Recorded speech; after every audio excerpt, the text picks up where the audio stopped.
Hi everyone, this is A to Z Psychology with Obian Chidozie. We are today also continuing to discuss Philosophy 101, Introduction to Philosophy, and today we are going to be talking about an important topic, reasoning, types of reasoning. So under logic is what this topic is discussed. We are going to be talking about inductive reasoning and deductive reasoning, and then also we talk about theories of knowledge. Yes, so I want to start with the theories of knowledge: empirical theory of knowledge, rational theory of knowledge, and the synthetic theory of knowledge. This is a field or area that is trying to understand how do we know what we know.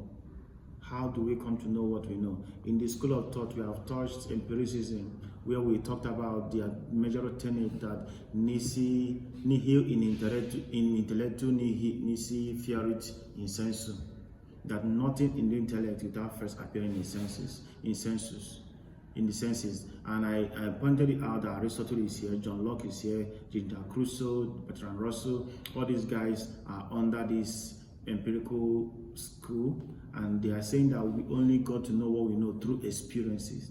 When you hear empiricism, you understand it must appeal to the senses. It must appeal to the senses, meaning that you got to know whether it's bitter or sour or sweet through your taste, gustatory sense, that is sense of taste, or you perceived it from your nose, or you touched it with your tactile sense, your sense of touch, or you felt it in your skin, the same haptic senses or tactile senses, or you heard about it, or you saw it with your eyes visually. If it's according to them that we are born as tabula rasa, that our brain is blank slate. I've mentioned that word, tabula rasa is a blank slate, that John Locke called it a blank slate upon which experience writes, right? So that is how we get to know anything according to this school of thought. But the other way around, the rational school of thought say that we are born with knowledge. We are born with innate knowledge. That is why you can blink your eyes without being taught. That's why a child will go straight and learn to suck the mother's breast without being taught. In fact, even taking the hand to press it. Nobody taught a child that. Right? So all of these things, these are, and this school of thought is saying, how do you now perceive that God exists? If you feel you observed it, and all of those things. That is that school that we only got to know by ability of reasoning. A man here we also want to remember is René Descartes. René Descartes is a Frenchman. Yes, René Descartes, R-E-N-N-E-S. Descartes is D-E-S-C-A-R-T-E-S, Descartes.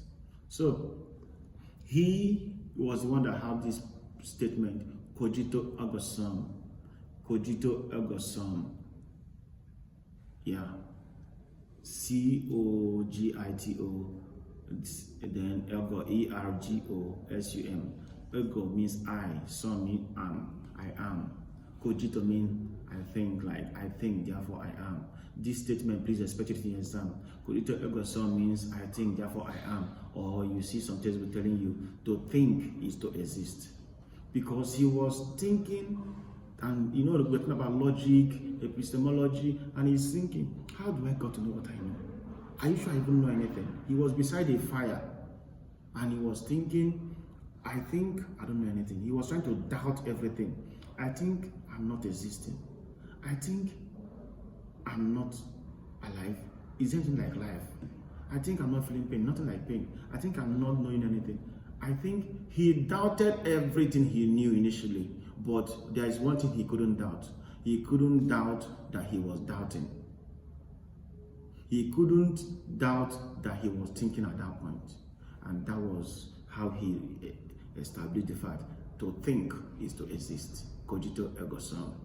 He is also the one, an idealist, that pointed out that the mind and the body exist in the tiny spot in the brain called the pineal gland. Take notes, right? Okay, so the synthetic school of thought, Immanuel Kant is one of the persons here. Immanuel Kant, K-A-N-T-E, right? So the synthetic school of thought is the synthesis of the two other school of thought. They believe that knowledge is as a reason of the synthesis of both intuition, that is rational reasoning, and empiricism, senses, experiences, that's empiricism, the experiences in the environment. This is what the school of thought is saying, the synthetic school of thought of knowledge is talking about. Remember, these ones are the theories of knowledge as we are reviewing. And when we talk about sources of knowledge generally, then we are talking about this empiricism through our sense organ, through authority, through reasoning, that is rationalism, through tenacity, through a priori or intuition, and then the scientific method, right? So that is under empiricism, observations, right? Then reasoning is by reasoning, rationality, right? Then authority is when we are referring to stakeholders, superpowers in that field. When we say authority, my father said is an authority. My pastor said about the Bible. The politician said about the government. The economy said about the economy. The teacher said about the education. If the teacher says about the Bible, it is fallacious. Argumentum ad ignorantum, that will be second year course, right? So you don't expect the teacher to be an authority of the scripture, but authority of the course he or she has gotten mastery in, right? So that is that through authority. Then tenacity, source of knowledge, is that moment we hold firm to some belief patterns that refuse to leave us, and we refuse to even let it go, right? Oftentimes people have refused to believe that there is a belief that full moon makes us happy, right? And that's why in those days you see people coming out during full moon to come and play, hear tales by moonlight and everything in full moon. They are only doing confirmation bias to ensure just to play around and be happy under the full moon, but it's not the full moon making them happy anyways, right? So that is tenacity, and they hold it, and some of the religious beliefs fall under this. That's why in the book of Jude will always tell you, and I'm trying to re-echo that, earnestly contend for the faith you have received. Earnestly, tenaciously uphold the truth. Some of you have prayed and have gotten this far, right? And you are entering school soon. Please, unapologetically, right? Whether you are a Muslim, whether you're a Christian, please, whatever you believe in, right? Please, don't bury them when you enter school. Earnestly uphold and keep to your faith. And don't be swayed off your feet by temporal things that could land you on a regrettable base. Alright, tenacity in action. Okay.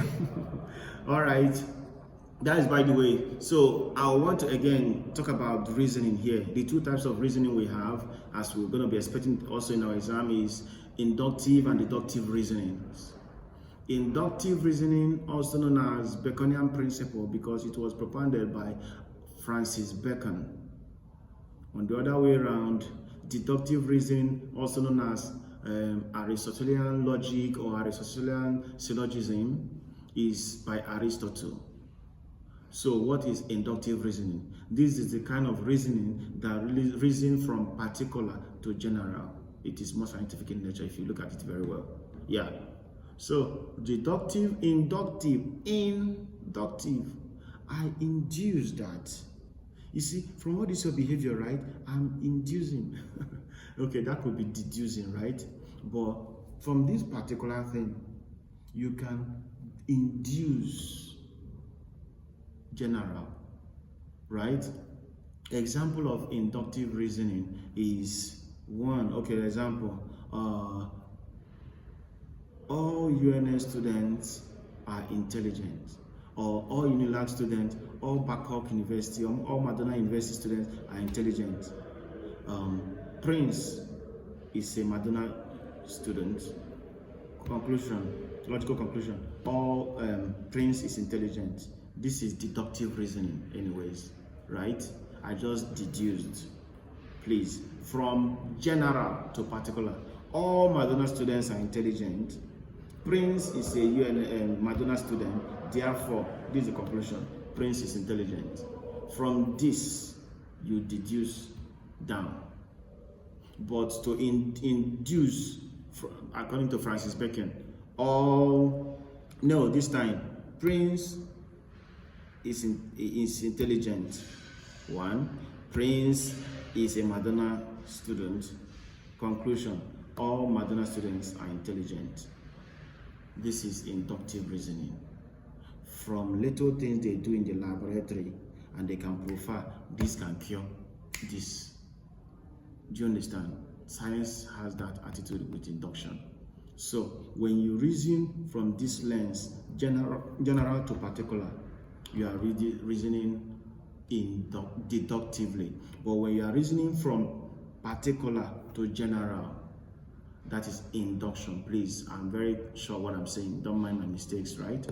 So having said that, we understand something when we are talking about reasoning, that not all reasoning can, some reasoning can be valid, but not truth. But not true.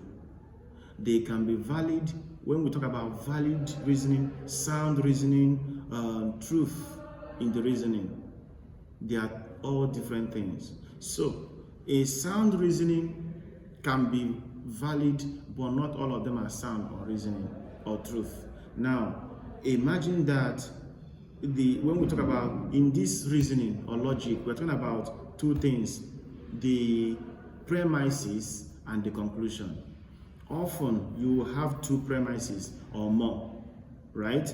Now, the premises are the first statements, while the conclusion is drawn from the premises. So we say that any reasoning or logic is valid when the conclusion follows the premises. Example, Prince is intelligent, Prince is a Madonna student, therefore all Madonna students are intelligent. From these premises, we drew that. You can still do all Madonna students are intelligent, Prince is a Madonna student, therefore Prince is intelligent. Conclusion is drawn from these premises. This is valid. Now you say the ant swallowed the elephant. This ant swallowed the elephant, right? Let me go. The ant swallowed the elephant. The elephant swallowed the cockroach. Therefore, the ant is bigger than the cockroach. Right? It's very clear.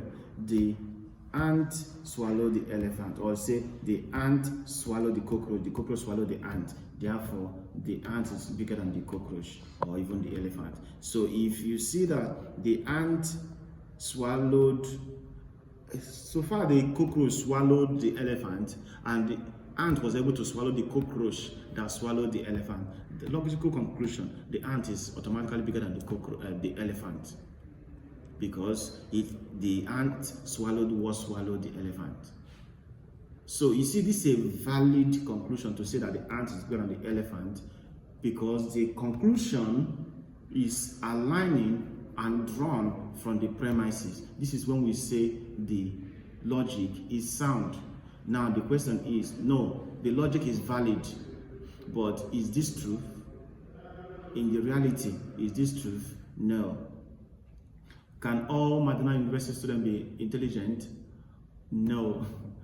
Can Prince be intelligent because anyways, we have concluded that all of them are intelligent, right? Fine. As a Madonna student, he should be intelligent, right? So if we have discovered that all of them are intelligent, fine. But if we have discovered that Prince is intelligent and a Madonna student, we cannot conclude by sound or truth based, right? That all Madonna students are intelligent. This is simply a valid argument. We call it argument. Inductive reasoning and deductive reasoning, they are arguments. So all these arguments can be valid, but they may not be truth, and they may not be coming from a sound based in, but so far they are aligning with the premises, the conclusion, then it is said to be valid. This is the place we draw today's curtain, and we'll see you in the next video. And please, to be a valid member and a consumer of this, my contribution to your academies is to draw your conclusion by subscribing, sharing with your friends, and liking, and bringing your comments at the comment box. No matter whatever you want to say, please just follow the guideline, and please say anything. We'll be glad to hear from you. Thank you very much.